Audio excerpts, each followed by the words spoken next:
എല്ലാവർക്കും പുതിയൊരു വീഡിയോയിലേക്ക് സ്വാഗതം. മഴയുള്ള വൈകുന്നേരങ്ങളിലും ചായക്കൊപ്പം എന്തെങ്കിലും സ്പെഷ്യൽ കഴിക്കണമെന്ന് തോന്നുമ്പോൾ എല്ലാവർക്കും ആദ്യം ഓർമ്മ വരുന്നത് നല്ല ക്രിസ്പി ആയിട്ടുള്ള വടകളാണ്. പക്ഷേ ഇന്ന് നമ്മൾ തയ്യാറാക്കാൻ പോകുന്നത് പുറത്ത് നല്ല ഗോൾഡൻ ബ്രൗൺ നിറത്തിലും അകത്ത് മൃദുവുമായ സൂപ്പർ ടേസ്റ്റി ഗ്രീൻ പീസ് വടയാണ്. ഈ ഗ്രീൻ പീസ് വട തയ്യാറാക്കുന്നത് എങ്ങനെയെന്ന് നോക്കാം. ഗ്രീൻ പീസ് വട തയ്യാറാക്കുന്നതിനായി 1 കപ്പ് ഗ്രീൻ പീസാണ് എടുത്തിട്ടുള്ളത്. നന്നായി കഴുകി വൃത്തിയാക്കിയ ഗ്രീൻ പീസ് 4 മണിക്കൂർ കുതിർത്ത പീസാണ് ഇത്. കുതിർന്നു വന്നിട്ടുള്ള ഗ്രീൻ പീസ് വീണ്ടും ഒന്നുകൂടി കഴുകി ഒരു അരിപ്പ പാത്രത്തിൽ ഇട്ട് 5 മിനിറ്റ് വെള്ളം വാർന്നു പോകുന്നവരെ വെക്കണം. വെള്ളം വാർന്നു വന്നിട്ടുള്ള ഗ്രീൻ പീസാണ് ഇത്. ഇതൊരു മിക്സിയുടെ ജാറിലേക്ക് ഇട്ട് കൊടുത്ത് തരിതരിപ്പായിട്ട് ഇതൊന്ന് അരച്ചെടുക്കണം.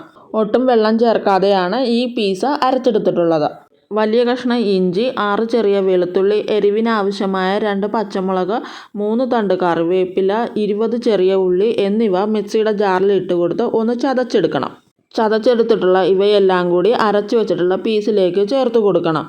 ഇനി ഇതിന് ആവശ്യമായ ഉപ്പ് കൂടി ചേർത്ത് കൊടുക്കണം. 1/2 ടീസ്പൂൺ ഉപ്പാണ് ചേർത്ത് കൊടുത്തിട്ടുള്ളത്. നന്നായി കൈ കൊണ്ട് തന്നെ കുഴച്ചെടുക്കണം. നല്ലതുപോലെ തന്നെ കൈ കൊണ്ട് പ്രസ് ചെയ്ത് വേണം കുഴച്ചെടുക്കാനായിട്ട്. ഒട്ടും തന്നെ വെള്ളം ചേർക്കാതെ തന്നെയാണ് ഗ്രീൻ പീസ് വടയ്ക്കുള്ള മാവ് കുഴച്ചെടുത്തിട്ടുള്ളത്. ഗ്രീൻ പീസ് വടയ്ക്കുള്ള മാവ് തയ്യാറായിട്ടുണ്ട്. ഒരു പാൻ വെച്ച് പാൻ ചൂടായി വരുമ്പോൾ അതിലേക്ക് ഫ്രൈ ചെയ്യുന്നതിന് ആവശ്യത്തിനുള്ള എണ്ണ ഒഴിച്ചു കൊടുത്ത് എണ്ണ ചൂടാകാനായി മാറ്റിവെക്കാം.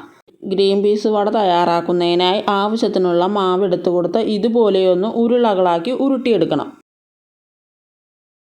ഉരുട്ടിയെടുത്തിട്ടുള്ള മാവ് കൈവെള്ളയിൽ ഇതുപോലെ വെച്ച് കൊടുത്ത് പരിപ്പ് വടയുടെ ഷേപ്പിൽ ഇതുപോലെ ഒന്ന് പരത്തിയെടുക്കണം. ഷേപ്പാക്കി എടുത്തിട്ടുള്ള വട മീഡിയം ചൂടായി കിടക്കുന്ന എണ്ണയിലേക്ക് ഇട്ട് കൊടുത്ത് ഫ്രൈ ചെയ്തെടുക്കാം. ഇതുപോലെ ഇട്ട് കൊടുക്കുന്ന സമയത്ത് എണ്ണ അധികം ചൂടാകാൻ പാടില്ല. പുറം ഭാഗം വേഗത്തിൽ മൊരിഞ്ഞു വരികയും അകത്തെ ഗ്രീൻ പീസ് വെന്ത് കിട്ടാതെ വരും. അതിനാൽ മീഡിയം ഫ്ലെയിമിൽ ഇട്ട് കൊടുത്ത് വേണം ഗ്രീൻ പീസ് ഫ്രൈ ചെയ്തെടുക്കേണ്ടത്. ഒരു വശം ഫ്രൈ ആയി വന്നിട്ടുള്ള ഗ്രീൻ പീസ് വട മറിച്ചിട്ട് കൊടുത്ത് വീണ്ടും ഒന്നുകൂടി ഒന്ന് ഫ്രൈ ചെയ്തെടുക്കാം. ഈ വീഡിയോ കാണുന്ന സമയത്ത് നിങ്ങൾക്ക് ഈ വീഡിയോ ഇഷ്ടമായാൽ ലൈക്ക് ചെയ്യാനും ഈ രീതിയിൽ തയ്യാറാക്കി നോക്കിയിട്ട് നിങ്ങളുടെ അഭിപ്രായങ്ങൾ കമൻറ്റ് ബോക്സിൽ രേഖപ്പെടുത്തുവാനും മറക്കരുതേ.